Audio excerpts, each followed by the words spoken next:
Uma boa tarde a todos. Sei que estamos no finalzinho do sábado, ou já terminamos o sábado, mas um feliz sábado. Deus abençoe a todos vocês. É muito bom, começamos o sábado na presença do Senhor e estamos terminando o sábado na presença do Senhor, na casa do Senhor. Isso é muito bom. Enquanto eu estava sentado ali, acompanhando a programação, eu estava pensando algumas coisas. Entre elas o seguinte: estamos vivendo um grande conflito, certo? Que é uma guerra. E observando vocês, eu pensei, que exército! Que exército que nós temos à nossa disposição. É muito importante nós considerarmos que a guerra, ela não vai ser vencida, porque ela já foi vencida, já está vencida. Então Deus, Ele não precisa de nós para vencer a guerra. Ele nos convidou para participarmos. Que privilégio, sim ou não? Sim. Olha que interessante. Algumas pessoas dizem assim: jovem não serve para nada. Já ouviu isso? Concorda? Outros dizem assim: jovem não leva nada a sério. Você concorda com isso? Também não. Outros dizem assim: você não pode dar responsabilidade para os jovens, porque jovem não tem responsabilidade. Verdade ou mentira? Também não penso assim não. Outras pessoas dizem: jovem só quer bagunça. Jovem só quer evento, música. Jovem não quer saber de Bíblia. Jovem não quer saber de vida espiritual. Mas não penso bem assim não. Eu não só acredito, eu tenho plena certeza que jovens podem e devem assumir responsabilidades. E que jovens têm condição de assumir responsabilidades. Eu tenho plena certeza que vocês, eu digo vocês porque, qual que é a faixa etária mesmo? Qual que é a faixa etária? É 16 a 35, é isso, pastor? 16 a 35? Então já saí da faixa etária. Mas eu acredito piamente que no grande conflito entre Deus e Satanás, o Senhor tem um propósito especial para toda a igreja, mas um propósito especial para a sua juventude. E a pergunta que eu faço é: qual é este propósito? E é um tema da mensagem que diz assim: chamados para fazer a diferença. Foi para isso que Deus nos chamou. Os jovens têm muito a oferecer à igreja, sim ou não? Sim. Jovens são criativos? Sim. Tem energia? Sim. Jovens têm uma capacidade muito grande, aliás, têm até prazer em assumir, enfrentar e encarar desafios? Sim. Tem. Então, jovem tem muito a oferecer para Deus, para a igreja, para a obra do Senhor. Deus, em toda a história da igreja, chamou muitos jovens e muitos jovens. Por exemplo, José, Daniel, Estevão, Ellen White. Com quantos anos ela começou o ministério? 17 anos. Então os jovens têm muito a oferecer para a igreja. Os jovens têm muito a oferecer para Deus. Alguns falam assim: jovem não leva nada a sério. Jovem tem que ser tratado, às vezes tem que ser tratado igual criança. Eu penso da seguinte forma: jovens podem sim levar coisas a sério, e jovens devem ser tratados como adultos. Sim ou não? Sim. Concordam ou discordam? Porque jovens devem assumir responsabilidade na casa e na obra do Senhor. E justamente por acreditar em vocês, eu quero propor uma reflexão importante, séria, honesta, direta e urgente. Porque eu não sei quantos perceberam isso, mas o nosso tempo está acabando. Então nós precisamos tomar decisões quando? Quando? Hoje, agora, imediatamente. E Deus nos chamou para sermos, ou para fazermos, a diferença. E essa é a reflexão que eu quero fazer. Alguns jovens falam assim, e eu Falei isso na minha adolescência, ali na minha juventude, em alguns momentos. Alguns dizem assim: eu quero curtir a minha vida. Eu não quero me preocupar com essas coisas de igreja agora, Deus, Evangelho, vida espiritual. Eu quero curtir a minha vida. Dentro desse contexto, olha só o que a palavra de Deus fala. Quem trouxe a Bíblia aqui? Olha a arma, hein, exército? Arma, temos que ter armas. Abra comigo no livro de Eclesiastes. Para aqueles que desejam curtir a vida, olha só o que a palavra de Deus fala. Eclesiastes capítulo 11. Lembre-se, se você quer curtir a vida, olha o que a Bíblia fala a respeito disso. Eclesiastes capítulo 9, verso 11. Antes de lermos o texto, eu vou pedir para você curvar a fronte. Nós vamos falar com Deus mais uma vez.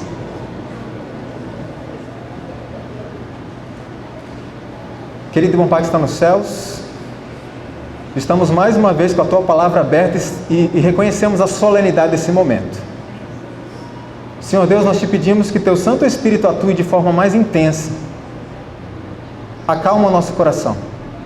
Abra o nosso entendimento. Desperta-nos. E por favor, Senhor, faça-nos entender aquilo que vamos estudar. E se porventura alguém precisa tomar uma decisão, que seja hoje. Pedimos e agradecemos em nome de Jesus. Amém. Eclesiastes capítulo 11, verso 9, lembre do contexto. Aqueles que desejam curtir a vida. Eu quero curtir a minha vida, diz assim: alegra-te, jovem, na tua juventude. Olha, recreie-se o teu coração nos dias da tua mocidade. Anda pelos caminhos que satisfazem o teu coração e agradam os teus olhos. Não está escrito isso aqui? Então veja, alguns jovens dizem: eu quero curtir a minha vida. E a Bíblia diz assim: faça o que você quiser fazer da tua vida. A Bíblia está nos ordenando a fazer aquilo que bem entendemos com a nossa vida. Sim ou não? Sim. Não. Na realidade, o que a Bíblia está dizendo é o seguinte: você tem liberdade para fazer o que você quiser. A Bíblia não está mandando que façamos o que quisermos com a vida, só está dizendo: você tem liberdade para fazer o que você quiser. Qualquer coisa que eu quiser, qualquer coisa, você tem liberdade. Me responda uma coisa: você e eu temos liberdade até para negar a Cristo? Sim. Então o que a Bíblia está dizendo? Você tem liberdade. Agora tem uma coisa que a Bíblia manda fazer, nesse mesmo texto. Aliás, mais adiante. Só que o texto não acabou. O texto diz assim: sabe, porém, que de todas estas coisas, Deus te pedirá contas. Você entendeu? Então, basicamente, o que a palavra de Deus está dizendo: você tem liberdade, jovem, de fazer o que você quiser com a sua vida, mas seja muito inteligente nas decisões. Porque tudo o que você quiser ou fizer, Deus pedirá contas. Deixa eu falar uma coisa para vocês. Você pode me enganar. Você pode enganar teu pai e tua mãe, sim ou não? Você pode enganar o pastor Reinaldo? Sim. Você pode. Agora, alguém engana Deus? Não, Ele conhece tudo. E aí a Bíblia só diz: você tem liberdade, mas vai prestar contas. Agora a Bíblia dá um conselho. Veja no capítulo 12, verso 1. Interessante que na minha Bíblia tem um subtítulo, não sei se tem na Bíblia de vocês, que diz assim: a velhice. Deixa eu lembrar uma coisa para vocês, jovens: vocês também envelhecerão. Lembre-se disso. E veja qual é o conselho bíblico então. A Bíblia diz: você tem liberdade para fazer o que você quiser, mas ela te dá um conselho que diz assim, Eclesiastes capítulo 12, verso 1, um texto muito conhecido: lembra-te do teu Criador. Quando? Nos dias da tua mocidade. Basicamente a palavra de Deus está dizendo: lembra-te do Senhor agora. E por muito tempo eu fiquei pensando: peraí, eu quero curtir a vida, mas a palavra de Deus, o próprio Cristo diz assim: eu sou o caminho, eu sou a verdade e eu sou a vida. E aí a matemática não batia para mim. Eu quero curtir a vida separado da vida. É possível? Não. E eu comecei a pensar em mim e eu cheguei à seguinte conclusão. Eu percebi que eu não queria curtir a vida, porque a vida é Cristo. Não se pode curtir a vida separado da vida, ok? Eu percebi que o que eu queria curtir era o pecado. Era isso que eu curtia, que eu queria curtir na minha juventude. Mas a Bíblia diz: jovem, lembra-te do teu Criador, busca o Senhor agora. Deixa eu dizer uma coisa importante para vocês. Estamos nos aproximando de um momento que a Bíblia diz que é uma crise qual nunca houve. E a pergunta que eu faço é: você está se preparando para isso? Você está se preparando para o que vai vir, a maior crise que a humanidade já enfrentou? Eu gosto muito de Timóteo, porque Timóteo, ele começou o seu ministério ainda bem jovem. E Timóteo teve um privilégio que eu acho que a maioria de nós, ou muitos aqui, gostariam de ter. Timóteo teve um professor, ele teve um orientador. Quem era esse orientador dele? O apóstolo Paulo. Como eu gostaria de ter o apóstolo Paulo hoje para ser o meu instrutor? Acho que todos nós gostaríamos. Ou talvez não. E Paulo deu alguns conselhos para Timóteo. E esses conselhos transcenderam o tempo. Chegaram até nós, porque são mais atuais do que nunca. E é nesses conselhos que eu quero meditar com vocês nesses minutos. Paulo escreveu 2 cartas a Timóteo. E eu quero que você abra sua Bíblia na 2ª carta de Paulo a Timóteo. Porque ele dá instruções muito específicas para o jovem Timóteo, que são muito aplicáveis a nós hoje. 2 Timóteo, nós vamos ler alguns versos aqui. E eu peço que você preste muita atenção. 2 Timóteo, capítulo 1, verso 8. Veja qual a instrução de Paulo ao jovem Timóteo.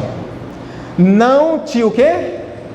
Envergonhes, portanto, do testemunho de nosso Senhor. Pode parar aqui. Primeiro conselho que Paulo deu a Timóteo, o jovem Timóteo que estava iniciando o seu ministério, dentro desse contexto do chamado de Deus para fazermos a diferença. Paulo disse: Timóteo, não tenha vergonha do Evangelho. Trazendo para nós hoje, Paulo está dizendo: jovem adventista do 7º dia, não tenha vergonha de dizer que você é um adventista do 7º dia. Não tenha vergonha da sua fé. Não tenha vergonha de dizer que na sexta-feira você precisa sair um pouco mais cedo do seu trabalho, porque você guarda o dia que o Senhor escolheu para si. Não tenha vergonha de dizer que você não vai a todos os lugares de diversão, que você não come e bebe qualquer coisa. Não tenha vergonha de dizer que você é virgem, e assim se manterá até quando? Até depois do seu casamento. Não tenha vergonha disso. Não se envergonhe da tua fé, porque Cristo, a palavra de Deus diz, que não se envergonha de nos chamar de irmãos, de filhos, de amigos. E olha quem Ele é. Não se envergonhe disso. Levanta essa bandeira. Segundo conselho de Paulo, capítulo 1, verso 13. Mantenha o padrão das sãs palavras que de mim ouviste, com fé e com o amor que está em Cristo Jesus. Paulo está dizendo: Timóteo, não mistura, não dilui. Mantenha a doutrina pura. Defenda uma doutrina pura. Guarda isso como um tesouro precioso. Terceiro conselho, capítulo 2, verso 1 de 2 Timóteo. Tu, pois, filho meu, fortifica-te na graça que há em Cristo Jesus. A salvação é única e exclusivamente pela graça. Mas o que é a graça? A graça tem 2 vertentes. A primeira é a graça de Cristo que perdoa o nosso pecado. Merecemos isso? Não, por isso é graça. Mas a graça não para por aí. A graça nos perdoa, mas a graça nos dá poder para sermos vencedores. São as duas vertentes. Por isso que só é possível salvação. Apocalipse diz várias vezes, ao que vencer, ao que vencer. E como podemos vencer? Por meio da graça. Sem mim, Cristo disse? E nada é o quê? Nada. A graça perdoa e a graça dá poder. Então fortifica-te na graça. Você não é salvo pelas obras. Deixa eu dizer uma coisa importante para vocês. Dar esmola aos pobres é importante? Sim. Doação de sangue? Sim. Tudo isso é importante e quando Cristo voltar, seremos cobrados. Quer ver só? Haverão dois grupos. Um que vai dizer assim, aliás, Cristo vai dizer a eles assim: eu tive fome e vocês me deram de comer. Eu tive sede e vocês me deram de beber. Eu estava preso, vocês foram me visitar. Sim ou não? Sim. Isso vai acontecer. Então isso é importante. Mas existe um segundo grupo que dirá assim: Senhor, Senhor, nós também fizemos isso. Em teu nome nós também fizemos isso. Lembra desse grupo? O que Cristo vai dizer para eles? Não vos conheço. Apartai-vos de mim, vocês que praticam a iniquidade. Então lembre-se do que Paulo falou. Fortifica-te na graça. Trabalhar para Cristo e não trabalhar com Ele não resolve. Estudo da palavra e oração diariamente. Quarto conselho de Paulo, capítulo 2, verso 15. Procura apresentar-te a Deus aprovado, como obreiro que não tem de que se envergonhar e que maneja bem. Procura apresentar-te a Deus aprovado. Segundo ponto, como obreiro que não tem o quê? Faça uma reflexão pessoal. Existe algo na sua vida que, se as pessoas soubessem, você se envergonharia? Procura apresentar-se diante de Deus aprovado, como alguém que não tem nada para se envergonhar. E quem faz isso em nossa vida é a graça. Busque a graça de Deus. E o finalzinho do verso diz assim: que maneja bem a palavra da verdade. Me responda uma coisa: você maneja bem a Bíblia? Está pronto para dar àqueles que lhe pedirem a razão da sua fé? Se você não está ainda pronto para isso, para testemunhar com a Bíblia aberta aos seus colegas de faculdade, seus amigos do trabalho, como será quando tivermos que fazer isso diante de promotores e juízes que não se contentam com qualquer resposta? Seremos levados aos tribunais, sim ou não? Sim ou não? Sim! E temos que estar prontos para isso. Alguns podem dizer: ah, Leandro, mas a Bíblia diz que Deus vai nos dar o quê? As palavras. Eu fiz 2 faculdades. Foram 8 anos no NASP. E aconteceu alguma coisa ali muito interessante. Em escolas adventistas a gente tem um costume de, antes de começar a prova, fazer o quê? Antes de começar as aulas, a prova, uma oração, uma meditação, uma oração. E eu me lembro bem naquela época, porque o professor falava assim: vamos fazer uma oração antes de começar a prova, e ele começava a oração. Ele dizia: Senhor, abençoe esses alunos e faça-os lembrar aquilo que eles estudaram. Quando ele dizia isso, pessoas na sala começavam a rir. Muitas vezes eu também. Por quê? Então, peraí, eu não estudei. Ela pediu, ou o professor pediu para Deus me fazer lembrar aquilo que eu estudei. Eu não estudei. Deus vai atender a oração e vai me fazer lembrar? Nada. Então veja, Deus dará as palavras quando necessitarmos no momento da prova? Sim. Deus fará lembrar aquilo que nós estudamos. E aí a pergunta que eu faço é essa: você maneja bem a palavra da verdade? Está se familiarizando com a Bíblia diariamente? Outro conselho de Paulo está no capítulo 2, verso 16. Evita igualmente os falatórios inúteis e profanos. Jovem, Deus nos chamou para fazer a diferença, sim ou não? Sim. Tenha cuidado com o seu palavreado. Cuidado com as gírias, palavrões, piadinhas obscenas de duplo sentido. Cuidado com o que você posta, com o que você curte e compartilha na sua linha do tempo. Cuidado com isso. Deus nos chamou para fazermos a diferença. Cristianismo prático. Tenha muito cuidado com outra coisa. Evitar os falatórios profanos. Jamais fale de alguém algo que você não falaria na presença dela. É fácil isso? É fácil? Não é fácil. Para mim também não é. Evite os falatórios profanos. Paulo está dizendo no decorrer do verso o seguinte: porque estas coisas vão levar você para males maiores. Tenha cuidado com isso. Outro conselho de Paulo, versos 19 e 22. Entretanto, o firme fundamento de Deus permanece, tendo este selo: o Senhor conhece os que lhe pertencem, e mais, aparte-se da injustiça todo aquele que professa o nome do Senhor. Verso 22, qual a primeira palavra que aparece aí? Foge do quê? Das paixões ou dos desejos da sua mocidade. Deus não está dizendo assim, troca uma ideia, tenta negociar. Ele está dizendo, foge disso.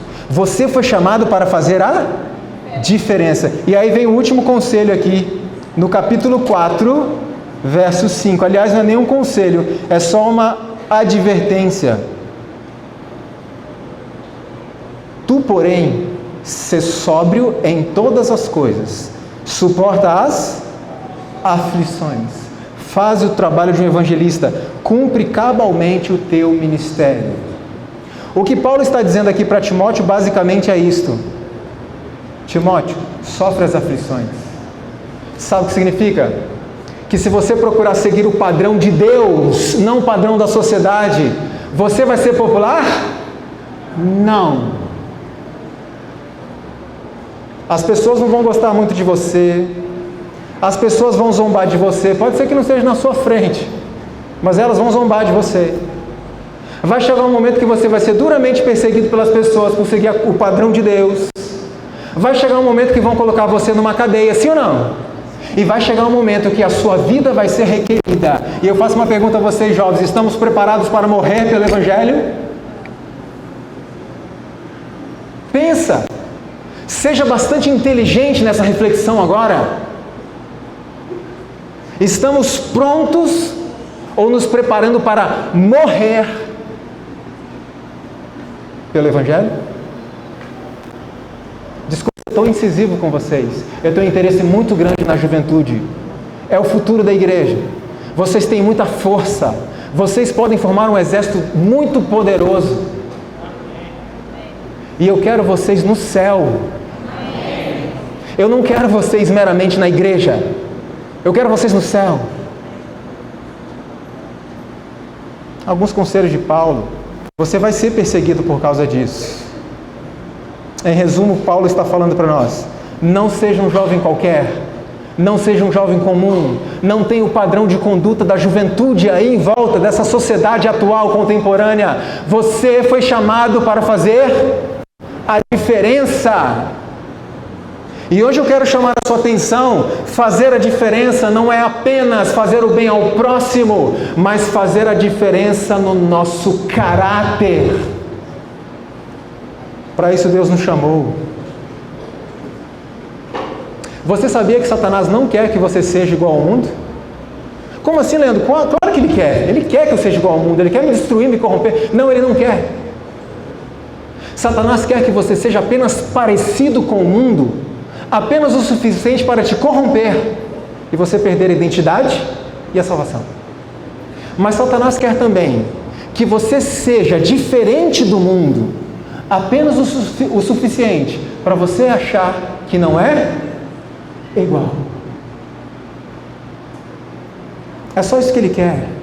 Então quero propor umas reflexões muito diretas, honestas e práticas para nós hoje, nesse momento. Reflita na sua vida, na sua, não do colega, a sua. Quando eu decido sair de casa no sábado pela manhã e ir à igreja, eu estou fazendo a diferença? Sim ou não? Sim, absolutamente. Por quê? Porque os jovens do mundo estão indo para a praia, para o shopping, jogar bola. Então eu estou fazendo a diferença, certo? Certo. Então eu pergunto, eu estou fazendo a diferença no sábado pela manhã quando eu decido ir para a igreja? A minha pergunta é, reflita de uma forma inteligente e séria. Eu estou fazendo a mesma diferença no sábado à noite? Pensa, reflita em nome de Jesus. Jesus está voltando. Vamos passar pela pior crise que a humanidade já conheceu e temos que estar prontos para isso. Em nome de Jesus. Algumas reflexões práticas para nós pensarmos. Eu vou traçar para vocês o perfil de um jovem do mundo. E Deus nos chamou para fazer a diferença. Primeiro ponto, uma reflexão individual. Os jovens do mundo se preocupam exclusivamente com estudos, trabalho, dinheiro, sucesso e diversões. Eles não têm tempo para Deus e nem têm gosto para as coisas de Deus. Mas Deus nos chamou para fazermos a diferença. A pergunta que eu faço aí, cada um reflita. Temos feito? Segundo ponto, os jovens do mundo, eles comem e bebem de tudo. Não tem critério absolutamente nenhum. Não se preocupam com saúde, não se preocupam com essa história de templo do Espírito Santo. Que conversa é essa? Mas Deus nos chamou para fazermos a diferença. Temos feito a diferença? Eu tenho, Leandro. Eu não como carne de porco, eu não bebo cerveja, eu não fumo. É só isso? Terceiro ponto. Os jovens do mundo são seguidores estritos da moda. Um dia alguém acorda pela manhã e disse, hoje é azul. O que todo mundo faz? Então hoje é azul. Por que você está usando azul hoje? Ah, porque é a moda. Às vezes você nem gosta de azul, mas é a moda. Deixa eu falar uma coisa muito importante, muito séria e com muito carinho. Conseguiram convencer as jovens do mundo, não sei quem fez isso e de que forma, mas conseguiram convencer as jovens do mundo que para que elas sejam bonitas, belas, elas precisam ser sensuais. Conseguiram convencer elas disso. Posso falar uma coisa para vocês como homem? Como homem, quanto mais sensual uma mulher for, mais ela irá desviar a atenção do homem da sua verdadeira beleza. Estou falando como homem. Então, os jovens do mundo se vestem da forma que acham que deve se vestir, mas Deus nos chamou para fazer a diferença, jovens. Outro ponto. Jovens do mundo têm costume de falar palavrão, obscenidades, gostam de contar e ouvir piadinhas obscenas de duplo sentido, gostam de fazer fofocas da vida alheia, gostam de falar mal das pessoas. Seu palavreado e suas conversações são nesse nível, mas Deus nos chamou para fazermos a diferença. Entenda isso, querido jovem, cristianismo prático. Outro detalhe, os jovens do mundo curtem as produções de Hollywood, eles adoram a violência, eles adoram o satanismo, eles adoram a corrupção, eles adoram os assassinatos, o adultério, a fornicação, que é promovida por este meio. Mas Deus nos chamou para fazermos a diferença. Os jovens do mundo não curtem muito esse negócio de igreja, sabe? Igreja. Eles até vão num programa ou outro. Eles até vão quando tem um programa muito especial, ou se tem alguém muito conhecido do meio gospel, eles vão. Mas eles não curtem muito. Mas Deus nos chamou para fazermos a diferença. Então eu pergunto, reflita de si para si. Você ama estar na casa do Senhor, independente de quem esteja aqui? Independente se é um grande programa ou se é um culto simples, contando com a presença de Deus? Os jovens do mundo não gastam tempo diariamente em oração. Na verdade, eles não oram nunca. Eles também não têm gosto e nem tempo para Deus, para estudar a Bíblia. Espírito de profecia. Hã? Mas Deus nos chamou para fazermos a diferença.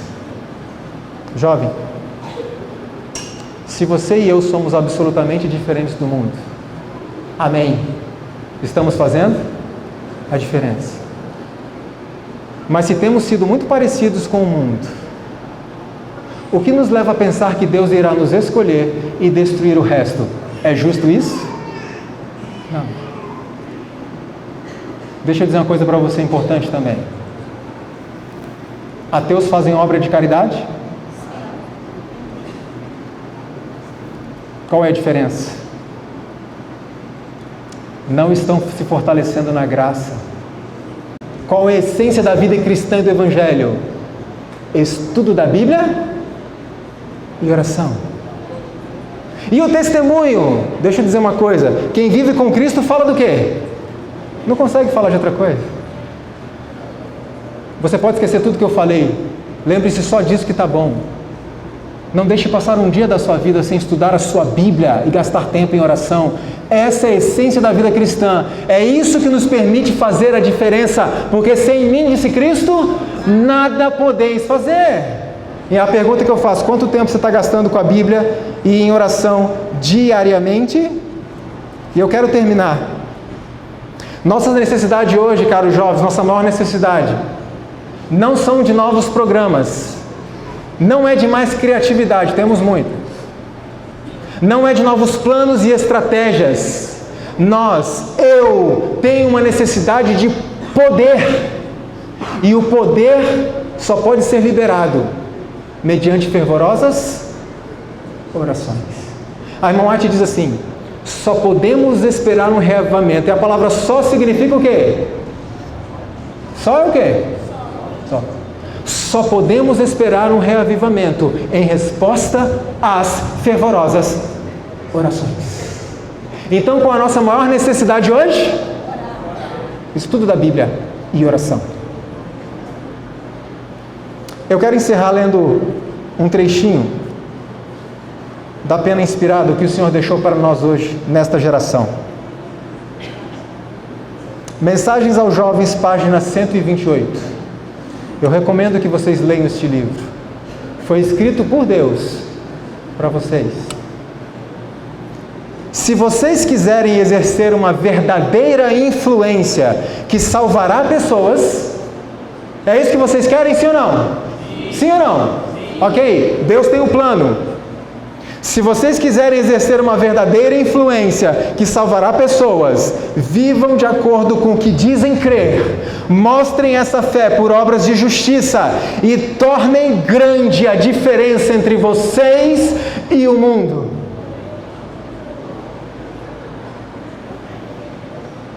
Livro Educação, página 57. É um texto muito conhecido, mas ali diz homens. E eu vou fazer aqui uma troca, vou colocar jovens, ok? O texto diz assim: a maior necessidade do mundo é a de jovens. Jovens que não se comprem, nem se vendam. Jovens que no íntimo da alma sejam verdadeiros e honestos. Jovens que não temam chamar o pecado pelo seu nome exato, principalmente o pecado da sua própria vida. É fácil chamar o pecado pelo nome quando é na vida do outro, sim ou não? Mas é na minha. Como é que está na minha? Jovens cuja consciência seja tão fiel ao dever como a bússola é o polo. Jovens que permaneçam firmes pelo que é reto, ainda que caiam os céus. Deus nos chamou para fazermos a diferença, porque ser igual não faz diferença. Último texto. Testemunhos Seletos, volume 3, página 205. Preste atenção nisso, leve isso muito a sério, porque isto é a revelação de Deus, o testemunho de Jesus Cristo para nós. Não é somente pregando a verdade ou distribuindo literatura que devemos ser testemunhas de Deus. Lembremos-nos de que uma vida semelhante à de Cristo é o mais poderoso argumento que pode ser apresentado em favor do cristianismo. E que o cristão, diz a serva do Senhor, que não é fiel à sua profissão de fé, causa mais danos ao mundo do que o próprio mundano. Nem todos os livros escritos poderiam substituir uma vida santa, Os homens acreditarão não no que o ministro prega, mas naquilo que a igreja pratica em sua vida diária. Com excessiva frequência, a influência da pregação é anulada pelo sermão da vida. Todo aquele cujo nome está registrado no livro da igreja está sob a obrigação de representar a Cristo. Tudo quanto fazem e dizem deve achar-se impregnado da religião de Cristo. Quanto? Tudo do que fazem e dizem. Não existe essa história de essa aqui é minha vida espiritual, essa é minha vida profissional, essa é minha vida social. Tudo tem que estar impregnado de quem? De Cristo. Deus espera que os que professam ser cristãos revelem em sua vida o mais alto desenvolvimento do cristianismo. Todos os que quiserem entrar na cidade de Deus têm que, durante sua vida terrestre, representar a Cristo em seu procedimento. Isso é o que nos torna mensageiros de Cristo. Suas testemunhas devem apresentar um claro, positivo testemunho contra todas as más práticas. A regeneração é o único caminho pelo qual podemos entrar na cidade de Deus. Todo engano, toda falsidade, toda maledicência tem que ser postas de lado. A vida nova que torna semelhantes a Cristo, homens e mulheres, é que deve ser vivida. O mundo, jovens adventistas, o mundo está observando os adventistas do sétimo dia, porque sabe alguma coisa da sua profissão de fé e da sua elevada norma que adotam. E quando vê os que não vivem à altura da sua profissão, aponta-os com deboche. A irmã White termina o parágrafo dizendo assim: quem ama a Jesus há de pôr tudo o que há em sua vida em harmonia com a vontade dele. Vimos isso nessa semana de oração de mordomia, todas as noites. Quem ama Jesus há de pôr tudo o que há em sua vida em harmonia com a vontade dele. Preste atenção nesta frase: escolheram o lado do Senhor, e a sua vida deve se destacar em vívido, brilhante, nítido contraste com a vida dos mundanos. Porque nós fomos chamados para fazer a diferença. E ser igual não faz diferença. Que Deus nos abençoe. Eu queria muito pedir um reavivamento para a juventude da minha igreja. Mas o reavivamento não virá enquanto nós não orarmos fervorosamente por algo que precisa vir antes, que é o despertamento. E eu oro diariamente para que Deus nos desperte. O tempo está acabando. Jesus está perto de voltar. Antes de encontrarmos a Cristo, vamos ter que passar pela maior crise que a humanidade já conheceu. Ali, meu amigo, não tem galera. É cada um por si e Deus por todos, não. Só por aqueles que aproveitaram esse tempo de graça para se preparar aos pés de Cristo. Eu proponho um desafio para você. O jovem gosta de desafio? Sim. Gosta? Sim. Então vamos encarar esse? Não deixe passar um dia sequer sem abrir a sua Bíblia para estudar, não estou dizendo ler, para estudar, e sem gastar tempo em oração. Porque sem mim, disse Jesus, você pode alimentar os pobres, você pode doar o seu sangue inteiro para alguém, você pode dar até a sua vida por alguém. Sem este relacionamento diário com Deus, nada tem sentido na sua vida. Porque sem mim nada podeis fazer. Juventude, por favor, em nome de Jesus, acorda. Essa é a hora. Lembra-te do teu Criador nos dias da tua mocidade. Que o Senhor nos abençoe e nos desperte, e que essa nova semana seja diferente.